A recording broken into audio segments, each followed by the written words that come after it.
A paz do Senhor, meus irmãos, com imensa satisfação, com imensa alegria que mais uma vez os recebo aqui para nosso subsídio de Escola Bíblica Dominical. E hoje nós estamos na continuidade da nossa linha de ensinamento teológico. Nós hoje vamos falar a respeito do capítulo 6 da Epístola de Paulo aos Efésios. Mas antes da gente entrar na nossa aula, no nosso subsídio, eu quero pedir a você para que você comente, curta, compartilhe. Se você ainda não é inscrito no nosso canal, inscreva-se, ok? Não custa nada para você e assim você nos ajuda demais, tá bom? Caso você queira o material que eu vou colocar aí na tela de vocês, é só você entrar em contato comigo pelo Instagram, o link vai estar aí na descrição, ou pelo meu WhatsApp que eu vou deixar na tela de vocês, tá bom? Só um aviso, caso eu pare a aula para tossir, para beber água, é porque eu tô gripado, tá? E minha garganta tá só pela graça de Deus. Então, orem aí pra mim, pra essa gripe ir embora logo e eu conseguir falar tranquilamente, como eu sempre falo.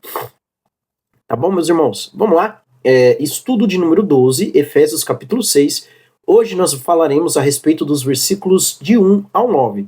Se no final do capítulo 5 o apóstolo Paulo ele começa a estabelecer alguns critérios para a relação familiar, principalmente entre marido e mulher, né, em relação ao matrimônio. Agora, no capítulo 6, ele estabelece critérios para a relação de paternidade, ou seja, entre pais e filhos. Ao mesmo tempo, também, ele vai tratar da relação entre servos e senhores, patrões e empregados. Até porque também o tema da nossa lição de hoje é a relação entre filhos e pais, patrões e empregados, ok? Eu achei interessante a divisão que o autor da lição ele achou por bem fazer, onde ele divide o capítulo em duas partes. Então, em uma única lição, ele vai tratar aí dos versículos 1 ao 9, e na próxima lição, ou seja, a última lição desse trimestre, ele vai tratar a respeito dos demais versículos, onde nós teremos lá a armadura de Deus, né, orando em todo o tempo, que é um assunto extremamente profundo, extremamente importante para a vida cristã. Não que esse não seja. Eu creio que ele decidiu fazer essa divisão para dar ênfase, a ênfase apropriada que cada um desses assuntos merece. Porque se nós fôssemos tratar tudo de uma só vez, irmãos, numa única lição, a gente ia ter que enxugar demais o assunto. Agora, estudando cada assunto numa lição separada, a gente pode ter ali as suas ênfases merecidas para este assunto, tá bom? O nosso textuário está no versículo 2 do capítulo 6, que nos diz: honra a teu pai e a tua mãe, que é o primeiro mandamento com promessa. Honrar pai e mãe não é o primeiro mandamento do decálogo. Lembra da lei de Moisés, os 10 mandamentos? Não é o primeiro mandamento. Mas o apóstolo Paulo está dizendo que é o primeiro mandamento com promessa. E qual é a promessa deste mandamento? O mandamento nos diz: honra o teu pai e a tua mãe, para que se prolongue os seus dias sobre a terra. Deixa eu só beber água, eu falei que a minha garganta tá difícil. Deixa eu só tomar uma aguinha aqui.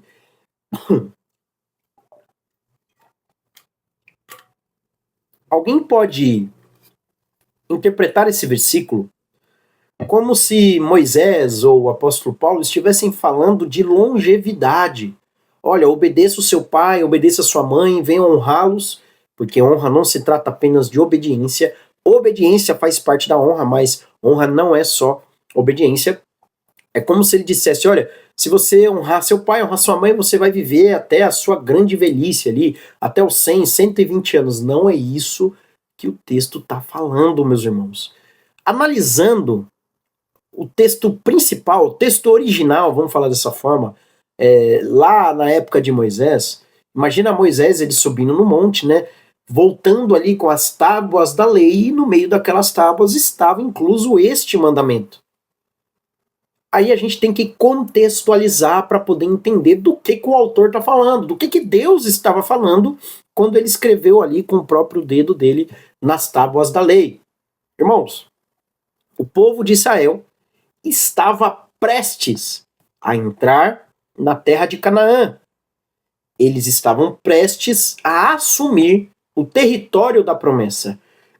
E Deus já havia deixado bem claro que se eles obedecessem a sua lei, se eles fossem fiéis ao mandamento do Senhor, Deus os honraria de volta. Desta forma, a posse da terra por parte do povo seria assegurada.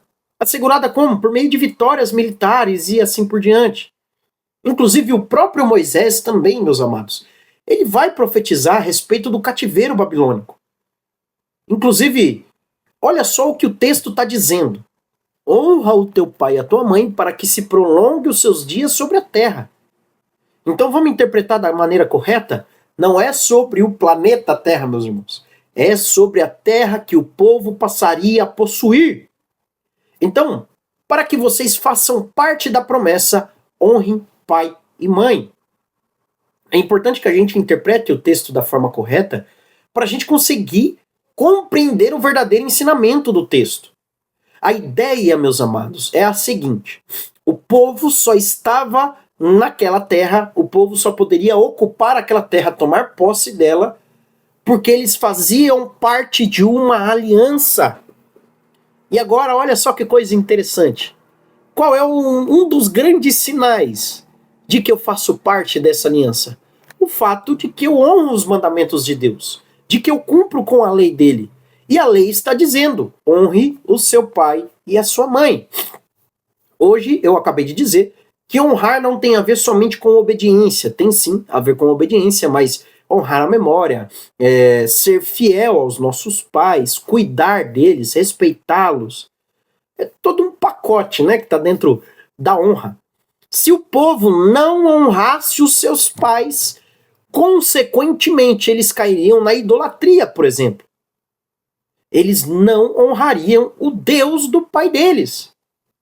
Eles não honrariam, meus amados. Inclusive, quando a gente chega no livro de Juízes, a gente vê o autor dizendo que, olha, levantou uma geração que não conhecia o Deus dos pais, né? Que a ideia de antepassados ali, que não conhecia o Deus dos antepassados, as maravilhas que Deus havia realizado, está diretamente ligado a essa noção de honrar pai e mãe. Então veja o que a palavra de Deus está nos dizendo.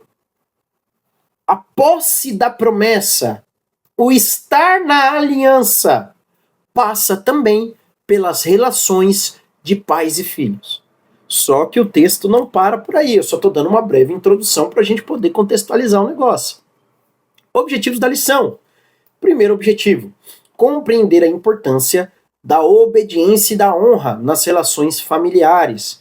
Olha lá como ele está diferenciando obediência e honra, obediência mais honra. Reconhecer o papel de pais e líderes como responsáveis por exercer a autoridade com amor e equilíbrio. Então, pais e líderes, tá? Aplicar o princípio de respeito e justiça nas relações familiares e profissionais, refletindo o caráter cristão. A estrutura natural de Efésios 6, do 1 ao 9. Nós temos a primeira parte, que vai do versículo 1 até o 4, e a segunda parte, que vai do versículo 5 a 9. A primeira parte, como eu já disse, fala da relação entre pais e filhos, né? E a segunda parte, entre servos e os seus senhores, entre patrão e empregado, tá bom?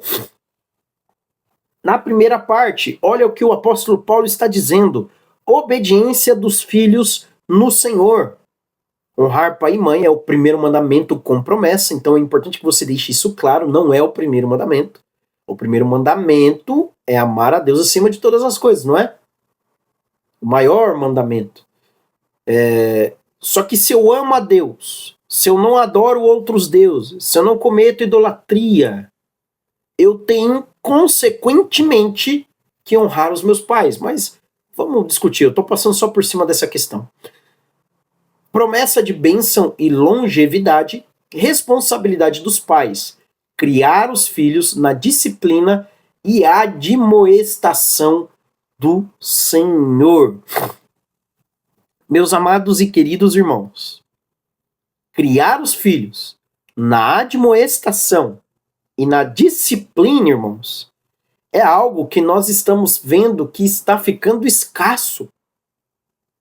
Olha só, os pais de hoje eles tendem a fazer a vontade dos seus filhos. O texto fala da relação de filho para com o pai, mas o texto ao mesmo tempo também institui uma relação de pai para com seus filhos. Porque no versículo 4 o apóstolo Paulo também vai dizer: não provoqueis os vossos filhos a ira. Irmãos, muita gente interpreta esse versículo como se o apóstolo Paulo estivesse simplesmente dizendo: não fica provocando seu filho, fazendo brincadeirinha besta com ele, irritando ele. Não é só disso que o texto está falando. Provocar o filho à ira diz respeito também à forma como nós os educamos. Se a gente tem uma educação liberal no sentido de que a gente deixa a criança lá vontade, né? Escolhe aí a hora que você quer dormir, escolhe a roupa que você vai usar, escolhe o que você quer fazer, faz você os seus horários, quem ir para a escola vai, quem não vai. Gente, também é provocar a ira dos filhos. É por isso que o texto está dizendo: criar os filhos na disciplina, não é na minha disciplina. É na disciplina do Senhor. É na disciplina na palavra de Deus, irmãos. Então, olha só o que rege a educação. Aliás, o que rege a relação entre pais e filhos é a palavra. É a disciplina do Senhor. É a forma como Deus estabeleceu para que essas relações fossem conjugadas. Ok? Vamos para o próximo slide? Obediência dos servos com sinceridade e temor. Serviço de boa vontade como ao Senhor. Isso é interessante, viu? Deixa eu só tomar água que eu vou comentar isso aqui.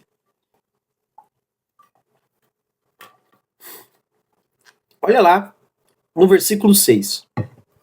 Não servindo à vista, como para agradar a homens, mas como servos de Cristo. Irmãos, eu sei que é uma questão complicada, uma questão delicada, né? Nós estamos falando ali de escravidão. E o apóstolo Paulo ele não está escrevendo um texto para condenar a escravidão. Muito pelo contrário, ele está tratando da relação entre servos, escravos e os seus senhores. A sociedade da época, majoritariamente, era escravocrata, irmãos. Eles praticavam a escravidão, havia categorias de cidadãos, né, ou de cidadania.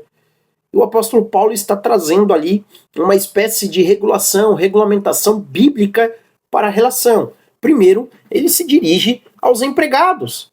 Ele está dizendo: olha, você não tem que trabalhar bonitinho só quando o seu patrão estiver olhando.